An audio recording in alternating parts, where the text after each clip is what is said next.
बिस्मिल्लाहिर्रहमानिर्रहीम अस्सलाम वालेकुम जी। हबीब अहमद अपने यूट्यूब चैनल से तमाम नाज़रीन सामने खुशामदीद कहता है। जो आज मैं आपसे बात करने वाला हूँ वो है पाकिस्तान के स्टॉक एक्सचेंज के हवाले से। ये देखें, रोज़ाना जो है पाकिस्तान की स्टॉक एक्सचेंज जो है वो रिकॉर्ड कायम कर रही है। 1 लाख का जो है वो इंडेक्स जो है पाकिस्तान की स्टॉक एक्सचेंज ने जो है वो हासिल कर लिया है चंद दिन पहले। और जो कल तक जो रिपोर्ट है वो 1,03,000 का जो है वो हिस्सा अबूर कर लिया। देखिए, पाकिस्तान की एक स्टॉक एक्सचेंज ने हिस्ट्री में फ़र्स्ट टाइम ये किया है। अच्छा, अब इससे मुराद जो है वो ऐसे ही है समझने के लिए, एक आम फ़हम बंदे के समझने के लिए, कि अगर किसी ने सन 2000 में कोई ₹100 की इन्वेस्टमेंट की है अगर स्टॉक एक्सचेंज में, और उसने पैसा वो इन्वेस्ट किए रखा है, तो वो अब 2024 में जो दो सन 2000 में उसने पैसा इन्वेस्ट किया था, मिसाल के तौर पे ₹100, अब वो 2024 में आप ये समझ लें कि वो 100 से आप उसको 100 टाइम्स अगर मल्टीप्लाई कर लें, यानी कि 10,000 रुपया, वो ₹100 जो है वो उसको तकरीबन वो 10,000 रुपये का उसका हो चुका है। जो 1 लाख इंडेक्स जो है ना, जो जिस तरह की ये रफ्तार जो जारी है, जिस तरह से ये हिंसे बूर हो रहे हैं, ये शो करता है। ये आम फ़हम समझाने के लिए है, बाकी टर्मिनोलॉजीज़ जो हैं वो जो स्टॉक एक्सचेंज में बैठे हैं वो ही बेहतर जो है समझते हैं, लेकिन ये आम फ़हम समझने के तौर पे मैंने एक बात की है। अच्छा, इस तरह की स्टॉक एक्सचेंज दुनिया में हो कि जो कि इतनी रोज़ाना एक नया रिकॉर्ड कायम कर रही हो, तो वहाँ पे जो होता है ना, बिजनेसमैन और लोग मशवरे कर रहे होते हैं एक दूसरे के साथ बातचीत कर रहे होते हैं कि हमने किस बिज़नेस में पैसा इन्वेस्ट करना है, हमारे पास कौन कौन से वेज़ हैं, हम अपना पैसा कहाँ पे इन्वेस्ट कर सकते हैं।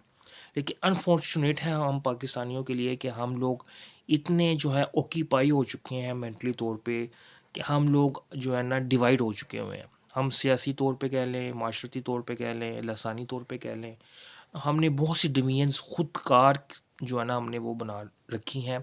हम एज अ नेशन ट्रीट नहीं करते, हम एज अ नेशन बिहेव नहीं कर रहे। हम जो है छोटे छोटे ग्रुप्स हमने बना के, और हम उन ग्रुप्स के पीछे लगे हुए हैं। मैंने पहले भी अपनी बहुत सी मैं अपनी व्लॉग्स में बात कर चुका हूँ कि पाकिस्तान ने इंशाल्लाह क़यामत तक रहना है। हमने पाकिस्तान को देखना है। पाकिस्तान से वाबस्ता जो चीज़ें हैं हमने उनको देखना है। पाकिस्तान से वाबस्ता इसके जो इदारे हैं हमने उनको देखना है। हमने उनको मजबूत करना है। हमने किसी एक शख्सियत को जो है फ़ॉलो नहीं करना। हमने किसी भी शख्सियत के पीछे नहीं लगना। शख्सियत आज हम हैं, कल हम नहीं हैं। जिसको हम फ़ॉलो कर रहे हैं वो आज है, कल नहीं है। ये सभी के लिए बात मैं कर रहा हूँ। मैं कोई एक मखसूस नहीं बात कर रहा।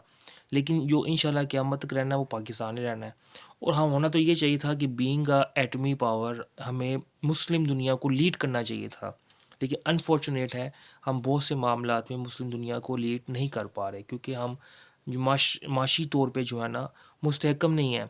हम माशी तौर पे मुस्तहकम होंगे, हम में इतनी जो है वो पोटेंशियल होगा कि हम बाकी मामलात को डील कर सकेंगे। अभी हमारा जो सारा माइंड जो है हमारी गवर्नमेंट का, या हमारी जो जो जो डिपार्टमेंट्स हैं, जो इदारे जो इस मुल्क के निज़ाम को हवाले से इसको देखभाल करते हैं, उनकी सारी जो तवानाइयाँ जो हैं वो माशी मामलात को डील करने में लगी हुई हैं।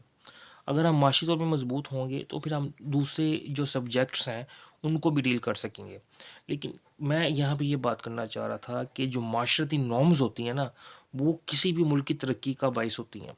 अब आप ये हमसे हमें बहुत से लोग ये ना सोचते हैं, बसा औक़ात सोचते हैं कि जो लोग जो मुल्क तरक्की कर चुके हैं, शायद वहाँ पे कोई मतलब कि मादनियात के ज़खायर बड़े हैं, अरबों डॉलर के पड़े हुए हैं जो तरक्की करते जा रहे हैं।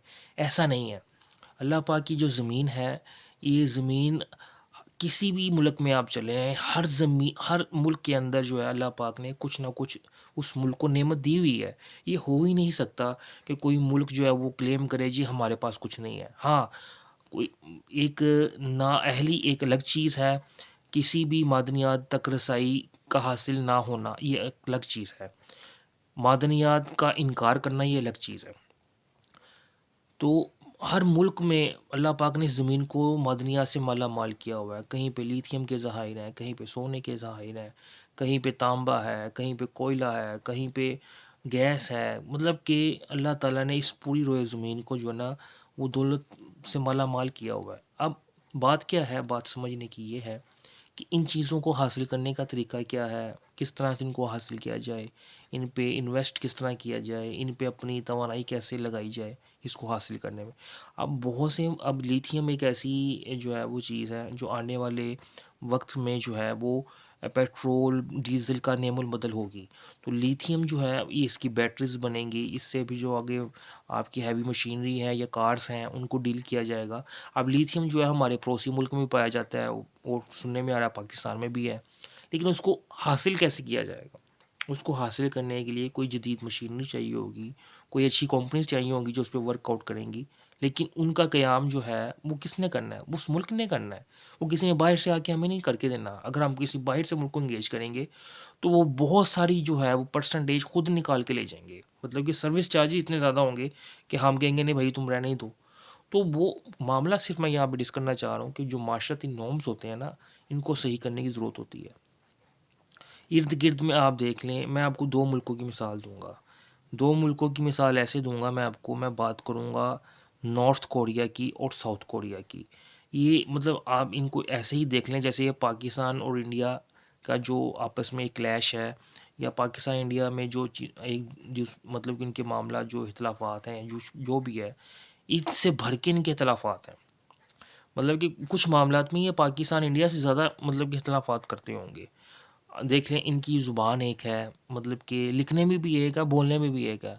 हम पाकिस्तान और इंडिया का अगर मुवाज़ना करते हैं ना, तो हम उर्दू बोलते हैं, उर्दू लिखते हैं। इसी तरह से जो हिंदुस्तान है वो हिंदी लिखते हैं, लेकिन बोलने में मतलब कि काफ़ी मैचिंग है। बहुत से अल्फ़ाज़ मिलते-जुलते हैं, बल्कि बोलने का स्टाइल भी है मिलता-जुलता। चंद एक अल्फ़ाज़ होंगे जिसमें हमारी जो है वो उनसे मतलब कि डिफ़रेंट होंगे। तो जो नॉर्थ कोरिया है, साउथ कोरिया है। नॉर्थ कोरिया में भी जो है वो कोरियन लिखी जाती है, बोली जाती है। साउथ कोरिया में भी कोरियन लिखी और बोली जाती है, एक ही ज़ुबान है। लेकिन उनके जो इख्तिलाफ़ात हैं वो एक सियासी नोयत के इख्तिलाफ़ात कह लें हैं। अच्छा उसमें मतलब एक हिस्ट्री है कि जब सेकंड वर्ल्ड वार हुई, वर्ल्ड वार के बाद जो है वो मतलब कि उसके बाद चीज़ें उनकी बिगड़ना शुरू हुई। तो जो नॉर्थ कोरिया था वो सोवियत यूनियन के जो है वो उसके एलाई हो गया। जो सॉरी नॉर्थ कोरिया जो था वो सोवियत यूनियन का एलाई हो गया, और जो साउथ कोरिया था वो अमेरिकन्स का एलाई हो गया। तो वो इस तरह से इनके अख्तिलाफ़ात भी बने। यहाँ पे जो काबिल ज़िक्र और जो समझने की बात है, मैं आपसे ये करना चाह रहा हूँ कि नॉर्थ कोरिया और साउथ कोरिया, इनकी अगर आज आप इनको देख लें, तो नॉर्थ कोरिया का जो लिविंग स्टैंडर्ड है और जो साउथ कोरिया का लिविंग स्टैंडर्ड है, ज़मीन आसमान का फ़र्क है। South Korean peoples are too happy. मतलब वहाँ पे तरक्की इतनी ज़बरदस्त किस्म की हो चुकी है अब कि साउथ कोरिया जो है वो नॉर्थ कोरिया के साथ उसका कोई मुकाबला ही नहीं बनता माशी तौर पे। मतलब माशी तौर पे कोई मुकाबला नहीं। मतलब कि साउथ कोरिया की जो आज के जो वक़्त में जो उनकी इकॉनमी होगी वो नॉर्थ कोरिया से को 20-25 गुना बड़ी इकॉनमी होगी। हालाँकि साउथ कोरिया रकबे में भी उनसे छोटा है और मेबी आबादी में भी उनसे छोटा हो, और इसकी आर्मी भी उससे कम है। नॉर्थ कोरिया की आर्मी ज़्यादा है, साउथ कोरिया की आर्मी कम है।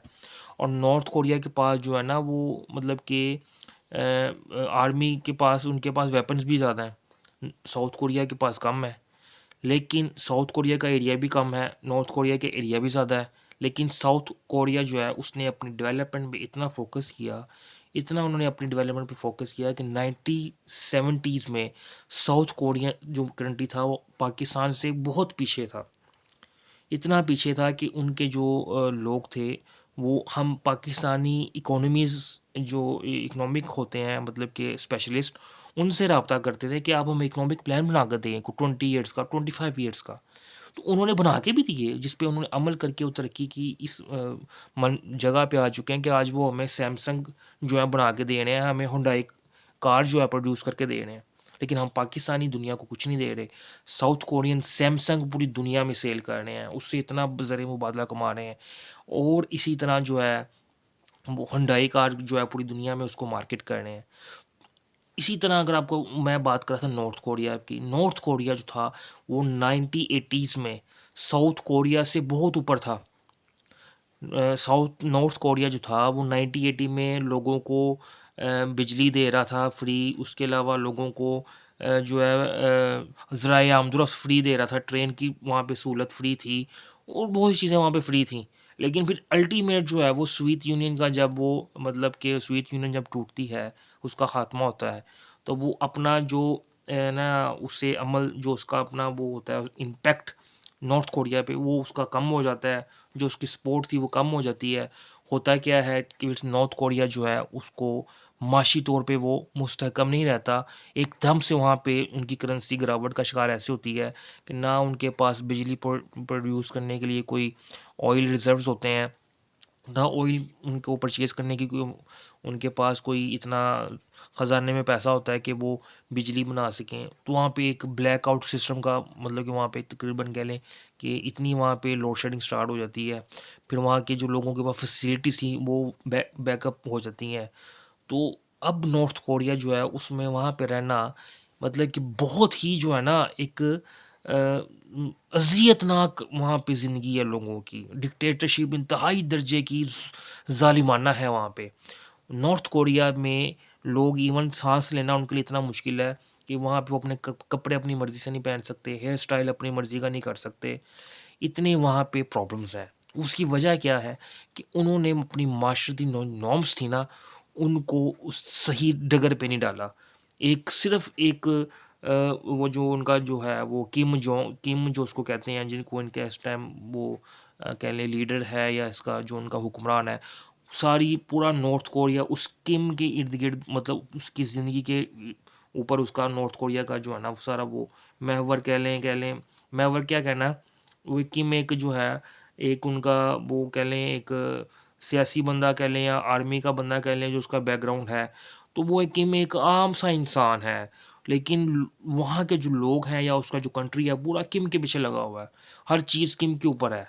मतलब किम क्या कर रहा है, किम क्या लाइफ़स्टाइल क्या है, किम जो हेयर स्टाइल अपनाएगा उस हेयर स्टाइल पूरी नॉर्थ कोरिया में किसी को इजाज़त नहीं है वो हेयर स्टाइल रखने की। तो क्या ये माशरती गिरावट है।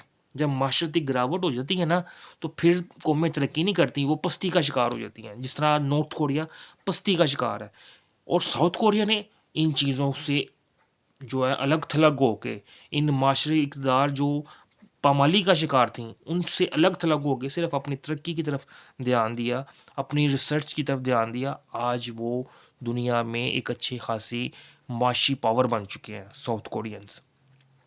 कहना मैं ये चाह रहा था कि पाकिस्तान भले स्टॉक एक्सचेंज इतनी ज़्यादा तरक्की कर रही है, दुनिया की दूसरी बड़ी पाकिस्तान जो है स्टॉक एक्सचेंज बन चुकी है, लेकिन यहाँ पे लोग एक दूसरे को बजाय मशवरे देने के बजाय बिज़नेस में इन्वेस्ट करने के, यहाँ पे लोग कुछ और ही सोचने में लगे हुए हैं, कुछ और ही शख्सियत पसंदी के पीछे लगे हुए हैं।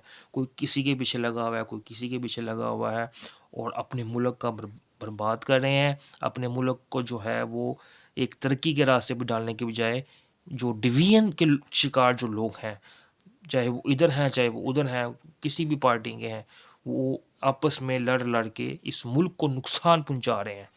तो मैं सबके लिए मैसेज दे रहा हूँ कि आप सब लोग बाज़ आ जाएँ, पाकिस्तान जो है ना पाकिस्तान का सोचें। पाकिस्तान ने इंशाल्लाह रहना है, अल्लाह के फज़ल व करम से। सदा बादशाही मेरे रब की है। सदा बादशाही मेरे रब की है जिसने इस कायनात को तख्लीक किया, जो इस कायनात का खालिक, मालिक, राज़िक, मुश्किल कुशा है। सदा बादशाही उसकी है। सिर्फ़ उससे नाता अपना मज़बूत करें। पाकिस्तान जो उसने आपको नेमत दी है उसकी कदर करें।